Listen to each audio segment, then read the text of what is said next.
Welcome back to another episode of Rob Sports. And as you can see by the title, man, today I'm going to be coming at y'all with a breakdown of the Edna KARR versus Rummel game, which actually turned out to be a pretty interesting game. So if you guys are familiar, if this is not your first time seeing me on this channel or seeing me in any video, you know that we cover high school games, me and my buddy. So we normally do a show called Third and Long where we do like recaps of the previous weeks, and then we do predictions of the upcoming week. So we actually didn't have Rummel and KARR on there this week in terms of a prediction just because we felt that KARR probably was going to take this with flying colors, rightfully so. We know what KARR brings to the table, what they've been able to accomplish over the course of this season, which has been much more impressive. Those guys are actually on a winning streak right now. They haven't lost, I think, maybe since they hasn't lost a game in 2 seasons pretty much so far. So they didn't lose a game all year. Eventually, they end up being state champions. So far, they haven't lost a game, and they've had some good wins. One of them being one of the top teams in the nation, which was American Heritage. So coming into this game, you had KARR coming in 9-0. You had Rummel coming into this game 6-3.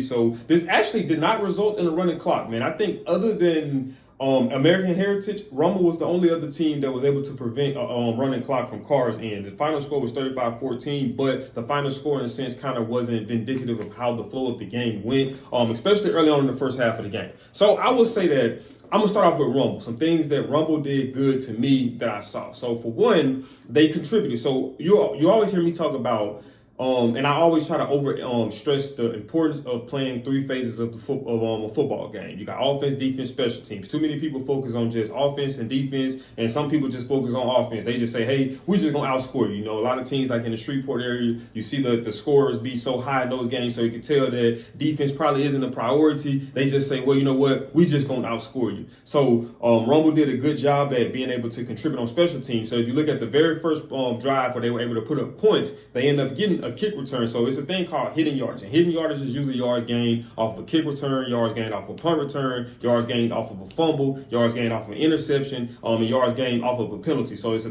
hidden yardage stat. So that is that. So if you look at it over the course of the game, Rummel did a very good job at starting out in plus field position. They was very rarely ever in backed up. So you know that the play calling is a lot more open when you find yourself in plus field position opposed to being backed up field position. So they did a good job there. They also did a good job, in my opinion, at being able to be versatile and keep KARR off balance. So, you know, going into the game last week with Curtis, I kind of knew that game was going to turn out that way in a lot of ways, just because I know that what Curtis brings to the table is a very potent, physical, and powerful run offense with the triple option veer type play. But I know that with a team like KARR, a lot of their strength is on their D-line, especially up the middle. So they wasn't going to really have too much success with that. So they had to try to find ways to be balanced, which Curtis is kind of getting out of their elements, starting to pass the ball a little bit more. So with Rummel, they had a very balanced approach with throwing, run, trying to keep them off guard. Now, one thing they also did too, especially early on, was off tackle runs and not trying to just run the ball up the middle. Now, granted, you got to keep them honest. So you're going to run some plays up the middle, but their most explosive plays and the ones they did more consistently were on the outside. And it was one play in specific on a touchdown run that Rummel had when they gave the ball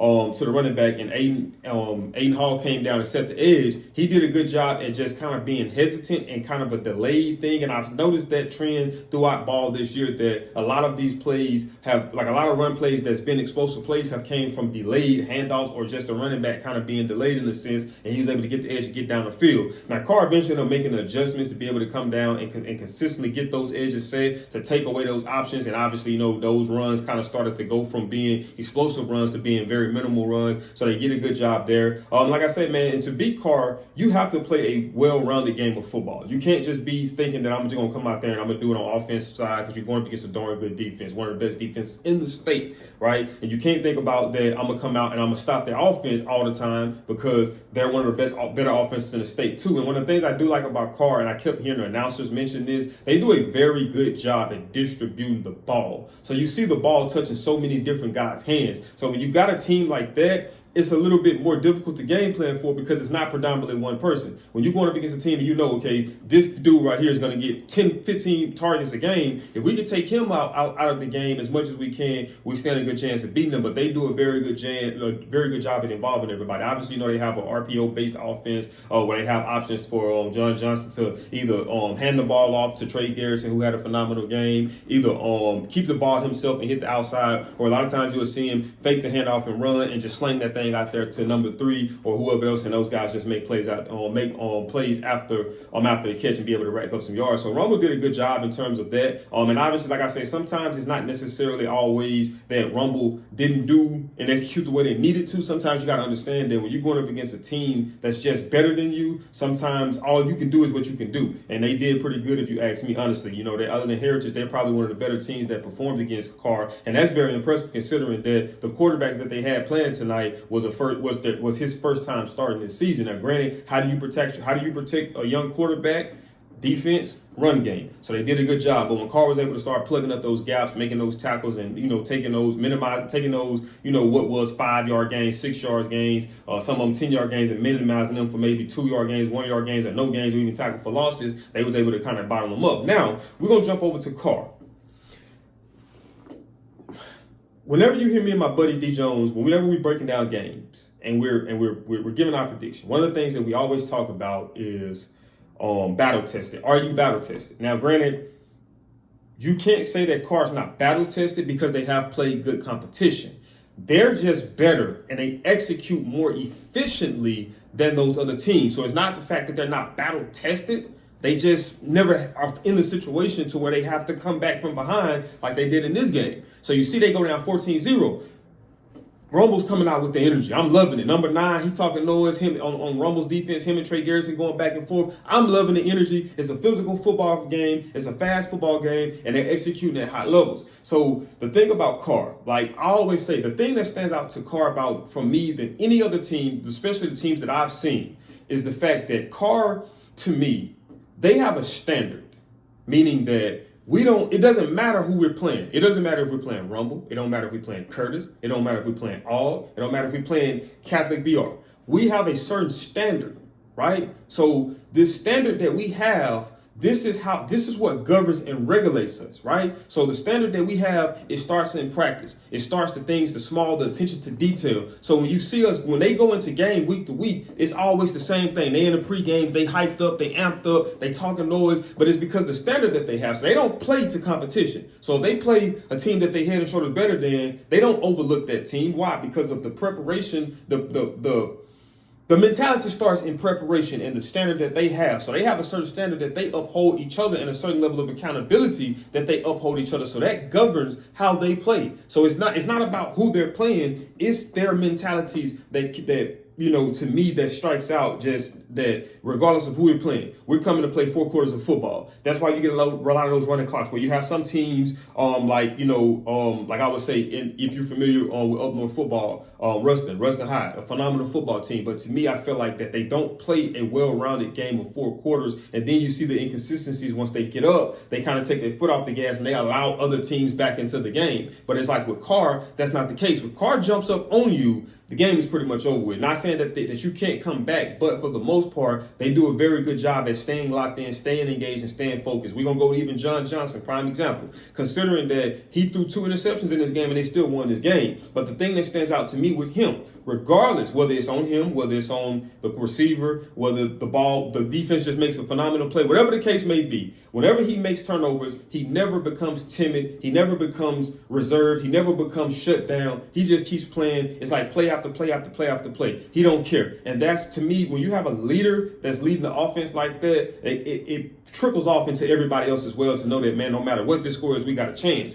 So they fall behind early on 14-0, like I said. Rummel did a good job at being able to constantly flip the field position and put themselves in plus field position to where they're not having to drive the length of the field on that KARR's defense. But KARR just did a good job at being able to weather the storm. Eventually, early on, they gave up some runs, some explosive plays, but then they just did a phenomenal job at being able to clean up the little things that they needed to clean up and just being able to eventually take the game off. But like I say, man, they just showed calmness, they showed composure, they showed just willpower overall, and I just love the competitiveness. Like I say, man, that's the mentality. So it don't matter if we down 14-0, we gonna compete for 4 quarters. So even if we end up losing this game by 48-0, we're gonna compete up into the very last play. And I think that when you have a group of kids that buys into that, man, the results that you get, like I say, the results that you get from KARR is not by accident. You don't just get those results by accident. You don't just win championships by accident. You don't just dominate high-powered football teams by accident. Everything is intentional and deliberate in what you do, and everything starts from the preparation, and it starts from the standard that you guys have and what you hold yourselves up to, and you see that from week to week. And KARR is just going to be a rough force going into the playoffs, man. But I also like what I've seen from Rummel too, and I think that Rummel has a shot to be able to, if they can build off of this game and just,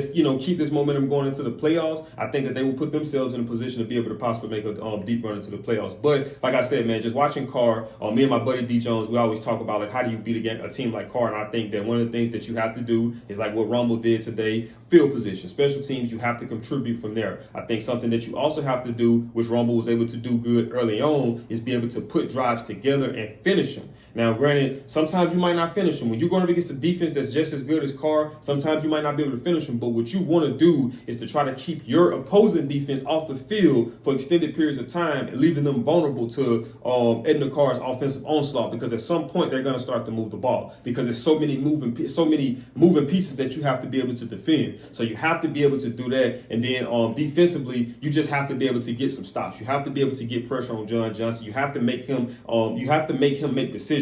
Because if you give him a clean pocket and you give him time, he's going to find somebody. And granted, too, one thing that KARR does a good job at, too, is being able to maneuver their playmakers around and finding ways to get them the ball. And two, also being able to get the ball out their hands quickly. So when you're going up against KARR, it's very hard to be able to just bank that we're going to be able to get a lot of sacks unless we just got guys that have quick first steps and able to get in the backfield. But other than that, the ball is coming out so fast more times than not that it's kind of hard to be able to get to him. But most definitely, in order to beat a team of KARR's magnitude, you're going to have to be able to play three phases of the game, and you're going to have to be able to do it for 4 quarters. So shout out to Rummel, man. Rummel made this a much more competitive game. Like I said, they held off the running clock. They didn't get a running clock. They was able to, put up 14 points. I mean, that's pretty good considering who you're going up against, and that's pretty good considering that KARR has been very stingy over the year with giving up points. And then they was able to hold KARR to 35 points, and that also says a lot about them too in terms of, just what their mentality and just how they the preparation coming into this game. I like what I seen from both teams. But man, obviously, I'm not going to speak too early, but the way it's looking, KARR's probably going to be making a repeat for the state championship game. You know what I mean? Because like I say, man, it's just one of those things where you have a team like Rummel that's good, is a good football team. They're just better in a lot of ways. So sometimes it's just sometimes that's what it is. You know what I mean? You consider, like I said, you get 2 interceptions from your defense. You get a missed field goal. KARR ended up making that up eventually with a 2-point conversion going into the half to tie the game. And the game was tied up at one point going into the second half. KARR got the ball back, and they actually had a chance. Rummel did to be able to make some plays, but I think that when it was needed, KARR defense step up. You've seen the leadership with Richard Anderson, Aiden Hall, Hayward. You've seen that leadership. You've seen the communication for Richard Anderson. You just seen him keeping his guys, amped up and engaged the whole game. So that just shows you that leadership. And I think that coming out of that second half, they was able to kind of just tighten up a few things, and it just led to them being able to kind of eventually pull away from Rummel as they did. But man, if you guys did enjoy this video, for one, if it's something that I might have missed, if it's something that you disagree on, if it's something that you agree on, man, do me a big favor, man. Make sure you comment down below. Let me know what it is. I like to hear you guys comment. I like to hear you guys take on a lot of things. But man, if you're new to my channel, this is your first time running across my channel, man, this is what I do. I cover all football. I cover high school, college, and NFL. But a lot of what I've been doing as of right now has been high school level. So if you do enjoy high school football coverage, man, make sure you subscribe. When you subscribe, make sure that you click on that post notification bell. That way you be notified every time I upload. Because like I said, man, every Thursday we have a talk show called Third and Long. You see the picks and predictions and stuff back here. We have a talk show where we go through and we kind of dive into some things. We do some recaps and some predictions. So if you like that type of content, man, do me a big favor, man. Make sure you subscribe. And also, if you want to catch up to a lot of those videos that you might have missed, I got playlists called Third and Long playlist where I got all of our episodes and things like that. I got some full game breakdowns if those are things that you like to see. So if you're just a football lover, you love the X's and O's of it, you love to hear it talked about, then you're on the right channel, man. And I'll see y'all in the next video.